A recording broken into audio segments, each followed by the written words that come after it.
Hi everyone, welcome back to another Stitches and Scribbles podcast. My name is Erin and we're going to be talking about a lot of things today, mostly starting with why I have a different background. So I mentioned this in my last couple of podcasts, but my husband and I actually are moving in with my parents temporarily while we continue looking for a house.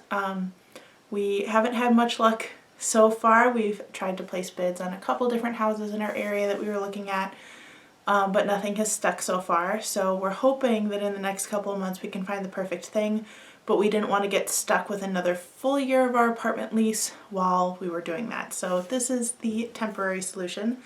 So my workspace, I've got this area kind of in our in my parents' guest bedroom, along with my desk where my computer lives over there. But I also have some workspace in the basement, especially for like craft projects storage and stuff. So that's kind of the situation we're at right now. You'll probably see my background behind me change a few times over the next couple of videos because I haven't quite set everything exactly where I want it yet. Mostly like on this side of me, I feel like it needs something, like maybe I should move that plant over to the other side because of how my filming setup is. But yeah, that's kind of the gist for moving. We also really, and this seems to kind of not be the current not climate, like the current attitude towards buying a house, but we really are looking for a house that can be our forever house. We're pretty set on staying in this area. I now work mostly from home with the exception of subbing and craft fairs. My husband really likes his job that's nearby.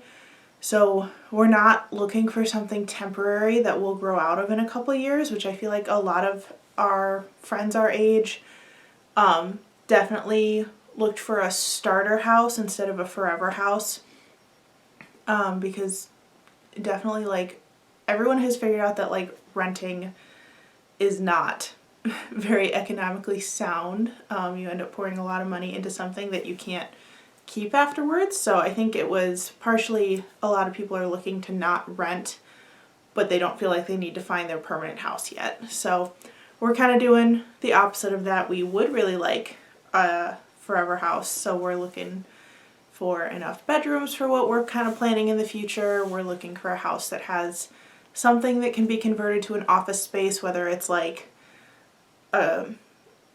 cut out of a bedroom or an extra room somewhere, or like we've seen some houses that have a formal living room and a family room.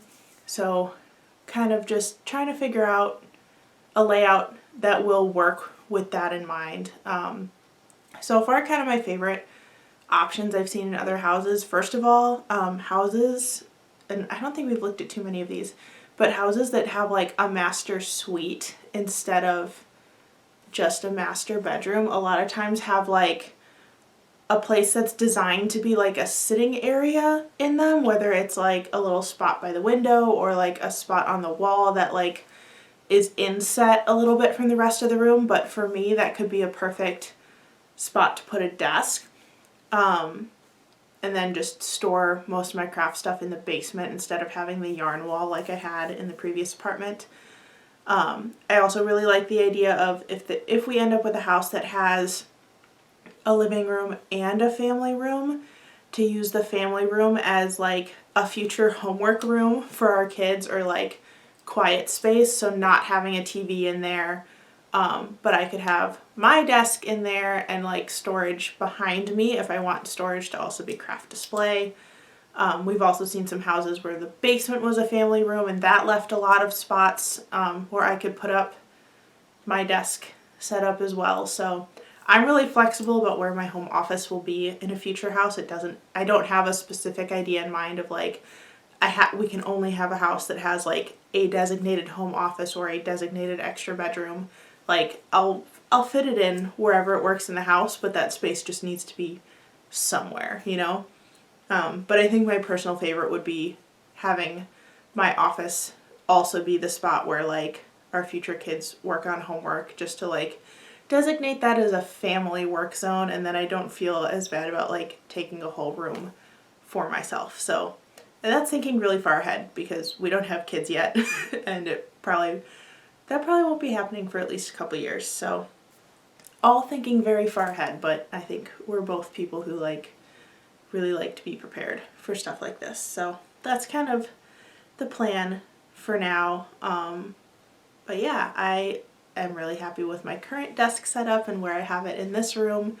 I think that this will eventually be a cute filming background. I definitely need to do some playing with the layout to get it how I want it, but this will work for now. So let's dive into some of the other stuff I have to show you. I don't have all of my whips available, and I also didn't have a lot of finished objects again this month, just because of all the moving. And I mentioned in some of my previous videos I was working on my parish auction committee. So the auction is finally done. It was a very fun, beautiful event.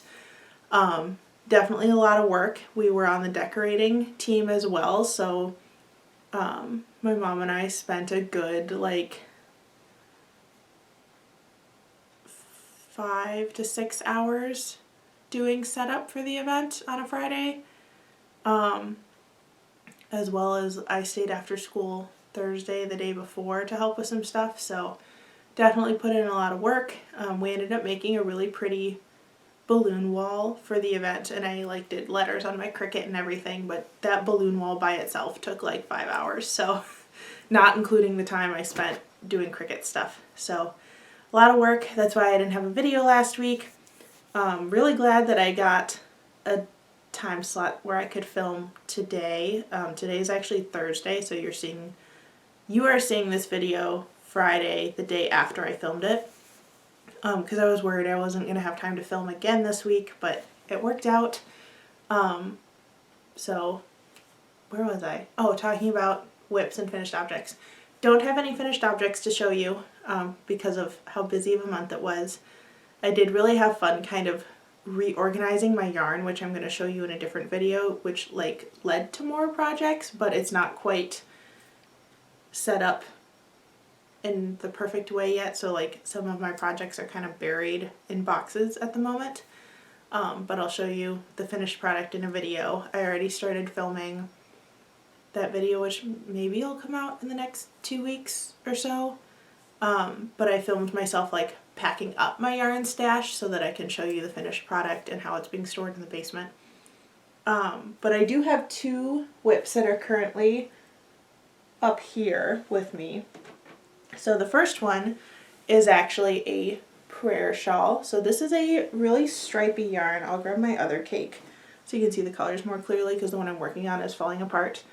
So this is actually a puzzle that I need to solve because this yarn I had on my shelf, looked at it, I had 2 big cakes about this size, so I was like, perfect, that should be enough for a prayer shawl. I'll just knit them all up together.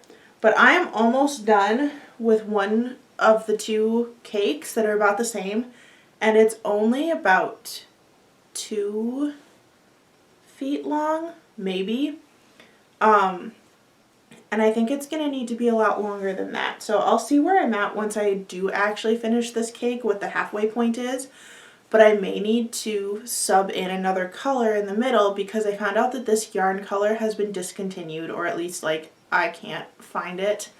I had originally ordered it on Amazon, and I think it may have even been discontinued at that point because it was from, not from the actual yarn company. It was from a third-party seller.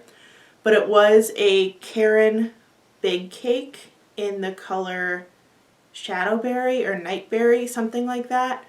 And I can't find any more of it. So I do have a Karen Pound of Love somewhere in my stash that I might use in the middle because it's just solid gray. And I might do a gray border around the edge to kind of tie it in a little better because it's definitely not the same shade of gray as the gray in the self-striping cake. So I think that's the plan for that project. I'm hoping it's not going to look too weird when it's done. I hope that if I add a border in the solid gray around the whole project, it'll tie it in a little better. I've been really wanting to try doing an I-cord edging on some of my knitted pieces because I saw a video on it, but when I saw the video, I didn't have a project ready that I could like test it on right away.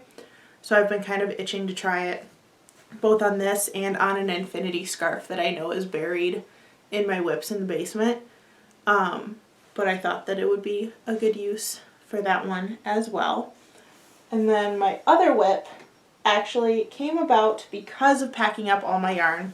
I realized I had a lot of like half skeins and little bits and ends of a bunch of different colors of worsted weight yarn. So I decided to do a scrap blanket, and it won't even fit on camera because it's so big.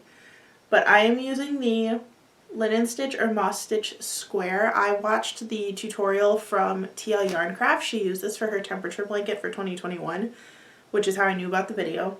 But I'm just doing it with all of my scrap colors instead of doing it as a temperature blanket, and I'm doing one big square. She did hers as 12 small squares, one for each month. But I have made it through my red, orange, yellow, and have started my green stripes.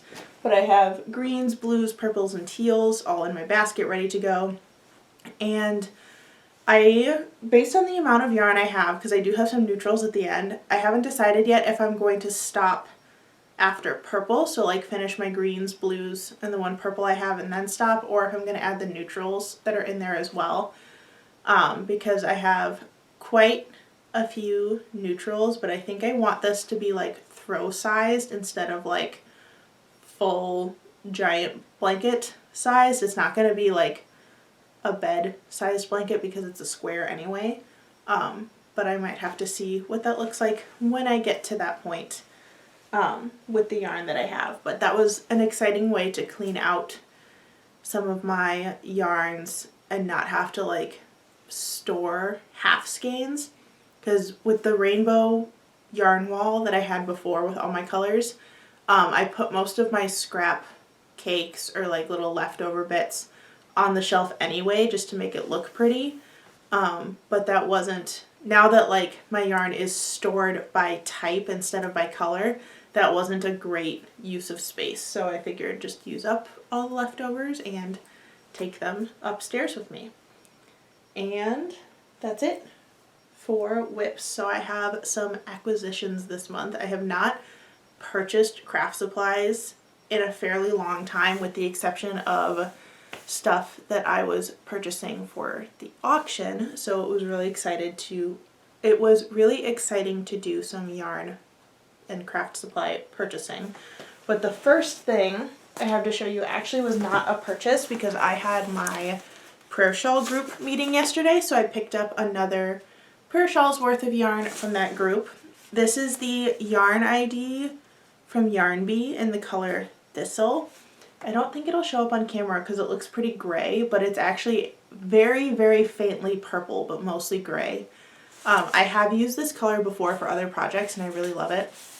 I also love how soft the yarn ID is, and I have found that you can use it with, what's the other Yarnbee that has like a million colors? Not Yarnbee, it's the I Love This yarn. This is really close to that, so you can definitely mix the colors together. But all of the Yarn ID colors are very muted, very like either gray or earth toned with like kind of just toned to be a color instead of like bright, vibrant colors or pastels. It's more like kind of earthy, grayish toned yarn. So I'm really excited to make a prayer shawl with this. I think that this color is going to turn out really soft and pretty.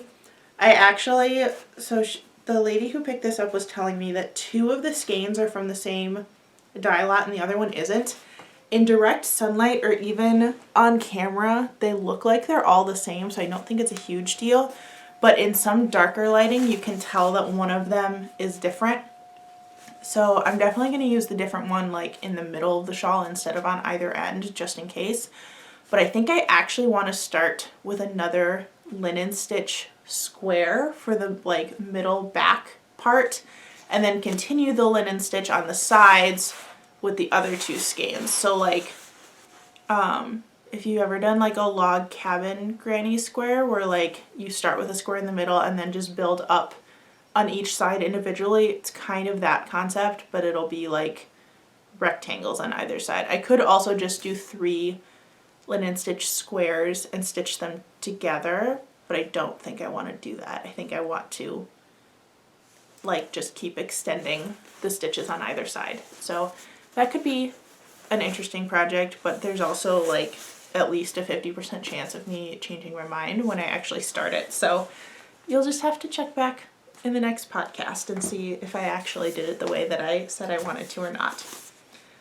The other thing I got was actually a purchase from Hobby Lobby, and I purchased it for this room because I wanted to experiment with embroidery, because I've never done embroidery or cross stitch before, at least not like recently enough that I remember it. I'm sure I did cross stitch at some point when I was little because my mom used to do cross stitch a very long time ago. So I'm sure I tried it, but like nowhere near recently have I attempted to do this. But I wanted to kind of add some personal touches to this room that weren't going to, like, didn't involve hanging pictures and stuff, because the goal is that we're not actually going to be here that long. I don't know if that's actually how that's going to work out. But regardless, I wanted some things to add that were ours, that wouldn't be like big, heavy picture frames from our old apartment. So I actually purchased this embroidery kit from Hobby Lobby, because the walls in here, oh, it's got a really shiny glare on it, doesn't it? Let's bring it in a little closer. The walls in here are yellow, but the bedspread has some like peachy pink flowers and vines on it. So I thought that this would be a great way to try embroidery. And I do know embroidery and cross stitch are not the same thing. I understand that. I'm very aware. But I thought that this was really cute. It has all the stuff in there. The day that I went, the cross stitch and embroidery kits like this happened to be, I think, 50% off. That was a while ago. So really excited to try this. I also then went down an Etsy rabbit hole and looked at a million different cross stitch patterns. And now I want to figure out how to make my own cross stitch patterns, because that maybe could be something that A, I would enjoy doing, but B, I could add it as a digital product to my Etsy store. So if you have any suggestions for weird cross stitch things that you would like to see, leave them in the comments below. I'd love to test it, even if I don't end up making it. I'd love to see what you guys make. And what else? Oh, I did buy yarn. I was gonna try really hard not to buy yarn while we are at my parents' house, because I don't want to add to the insane amount that I ended up bringing with me. But Hobbii sent me a 10 or 20% off coupon for my birthday, and that just felt like a sign that I should buy yarn, so I did. Part of the reason why I placed the order though was because Hobbii has those flexible neck lights that are meant for sitting and crafting, so that you have a light around your neck. It's like 2 little flashlights that come off of a flexible cord.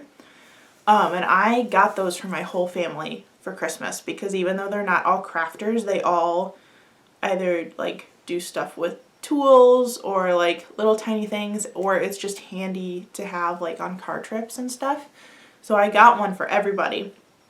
And my mom especially really liked it, but wanted another one to give to my grandfather, because he likes to build little things with tools, and then it's just a flashlight that he can clip around either his walker or his scooter, depending on what he's using that day. So part of the reason for the order was that I was ordering another one of those. However, I got a lot of other stuff too. So let's dive in to this giant Hobbii bag. Okay, first thing, ooh, that was odd, that I wanted to show you, actually we'll wait on that one, because that one was a mystery. So I got the Go Handmade Glitter Deluxe in the color silver.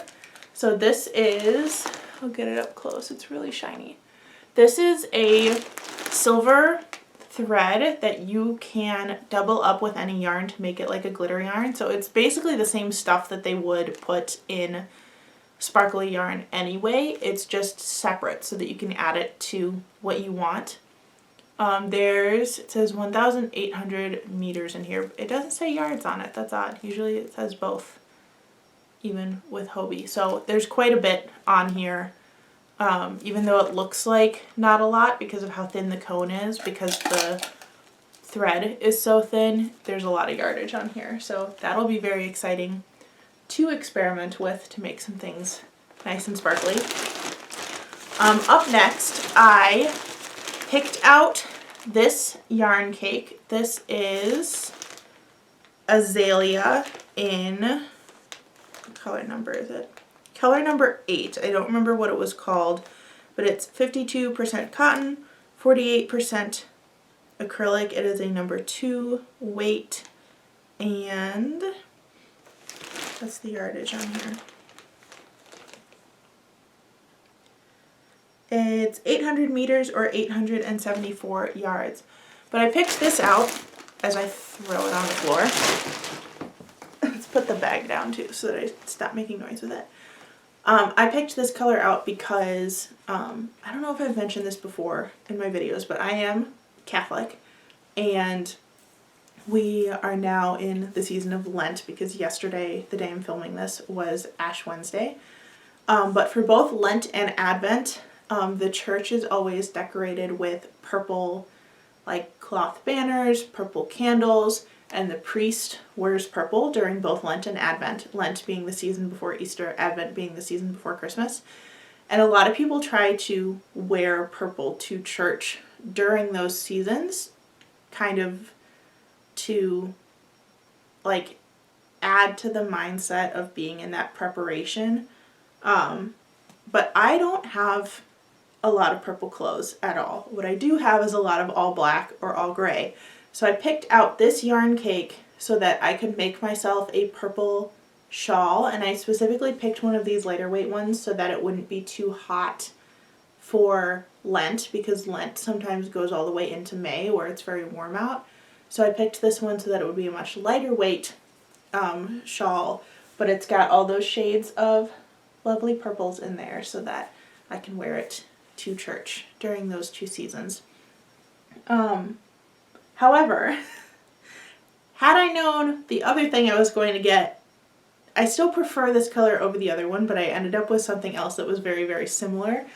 I also, because I've always wanted to get one of the Hobbii surprise bags, or I think they call them lucky bags on their website, and I've never gotten one because they're always sold out when I go. So I saw that they had a lucky bag of 4 yarn cakes, which is like my favorite type of yarn to get just because I love how cakes look, especially on display. So I got one of the lucky bags of 4 cakes. However, one of the cakes I got is another purple one. So this one, the labels aren't on here, but it's a Cotton Kings, and I believe this was the Cotton Kings Shadow collection or something. The ones with the black on the edges. So they're very similar, but I do like this one better because it has more of the lavender towards the center, but I ended up with a second one that's very similar. So I might just go ahead and make both, and then I've got 2 different purple shawls that I can use. The other thing I noticed about this mystery bag is I got yarn that is clearly all from the same collection, which I was kind of disappointed by because I was hoping for more variety, especially since it was a mystery bag. But I think they are actually clearing this collection out or something, and I get that the point is to like get rid of excess stock or whatever, but I ended up with 4 cakes. None of them are the same, but they're all from that like Cotton Cakes Shadow collection. So I also got one in red. I got one in orange, and I got one in green, which I really like the green one actually. Green is my favorite color. And it even has like some teal tones in it just because of how the yarn worked. So very cool, but I was kind of hoping I'd get like 4 different yarn cakes in there, like from 4 different lines. But also, again, I get that the point is to clear out excess stock, so I shouldn't be too surprised that they were all the same. I feel like a lot of mystery bags are like that. You get like a whole bunch of the same thing, which is not as fun as opening like a bunch of little random ones, but I knew I was going to get 4 cakes and that's what I got. And I do like all of those colors. I also think this one would be great for Halloween, but I do have another similar one that's, I think, one of the actual like Hobbii Halloween cakes, but it goes orange to brown with maybe a little black at the end. And it's one of the ones where there's multiple colors in each strand and they're like twisted together, definitely from a different line. But I still think that this will be fun for Halloween because it's a very bright orange. The other one I have is more muted orange and brown. What else did I get? Oh, I should wait till after I pull things out before talking. I had a bunch of points from Hobbii, so I decided to use them on some yarn. This is the Happy Toes yarn in color number 1. It's 75% wool, 25% polyamide. It's a superwash wool. And in each skein there are 218 yards. It's a super fine yarn, and I got 6 of them with the amount of points that I had. I usually just save up the points for yarn because that's what I'm definitely going to use the most of. But I really liked this color. It's green and brown, but for some reason in certain lights the brown looks almost purple. That's definitely not showing up on camera, but I liked, like I just said, green is my favorite color, so I picked the green one, of course. And I'm just pulling all of these out because I know I have fun stuff in the bottom of the bag that I'm not going to be able to see if there's yarn in the way. Okay, so now we're down to all of the little tiny things that I got. So first off, of course, because it's Hobbii, we have our little heart-shaped cherry candy. I'll enjoy that later. I am making lots of packaging, a baby blanket set for a family friend who lives in France. So I actually purchased the Go Handmade teether rings. These are the star-shaped ones in lime green. There's 2 in each pack. So it's a little teether ring that you can attach to an amigurumi, the edge of a blanket, something like that. But the reason why I picked these, and I have a different yarn somewhere in my stash downstairs that I'll use to make the blanket, but we noticed that in Europe in general, a lot of baby stuff is very muted colors, very earthy, like pastels. So when I have made baby blankets for our friends who live in France, we've picked very bright colors because that's very normal here and I didn't realize the difference. But they ended up being really fun for our friends to receive because there's nothing like that in Europe, especially in France. So I have a yarn downstairs that I know it's an ice cream yarn from Lion Brand, but I believe the color has been discontinued because it's shades of white, gray, mint green, and lime green, so it matches the little teether rings. But one of our friends in France is having a baby, so I'm going to make a blanket and hopefully either like a little thing that the baby can hold with the teether ring on it or like some sort of a cord that can attach to a stroller. So very excited to use those. I had never seen something like this before from a yarn company, but Hobbii has a ton of little baby things like this, both like the kind of rubbery teether rings. They had wooden ones, they had rattles and music boxes to go inside of stuffed animals, but like a whole bunch of stuff. So if you're interested in making baby items, I highly recommend checking them out for that reason alone. They had very fun stuff.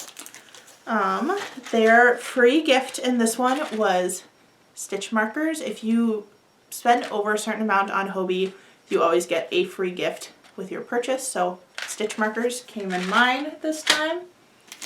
And these I picked out for myself. I thought that it was another free thing when I opened it, but then I remembered that I did actually pick these out. These are wooden stitch markers. I'm hoping that you'll be able to see them. So it's a wine glass, one that says sip knit sip, a cactus, and a sheep. I don't know what the theme was that they were going for here, but I love all of these. And even though I make my own stitch markers, I don't make these little wooden charms, but I like these for some projects because they're lighter weight. Sometimes if I'm working with a really fine yarn, the stitch markers that I make out of glass or plastic beads can be like too heavy, and it'll like pull on stitches from the project or weigh it down or do funky things. So I like these little wood ones. I also have a set from Fangirl Fibers that came with her October My Favorite Murder mystery box that I did last year, and I really like those, so I wanted some different ones to throw into the mix. And the last thing I got, and this was also with points, is the Hobbii logo pin. So it's a stack of a bunch of little yarn balls. I'm getting it as close as I can while the camera still focuses. It's also really hard to hold my arm straight like that. But I have a jean jacket that I put a bunch of pins and patches on, so since I had the leftover, actually I don't know if that was points or if I bought that. They do have pins in their point store, but they might not have that one specifically, but I wanted the Hobbii pin to put on my jacket. And I think that's it for this week. And normally at this point in the last couple podcasts, I've tried to tell you what to expect for the upcoming month. But I think the last couple times I've done that, I did not stick to my plan even at all. So I don't know if there's much of a point in me telling you that. You will absolutely get a bullet journal video because I have to make my bullet journal for next month anyway so that I can use the calendar.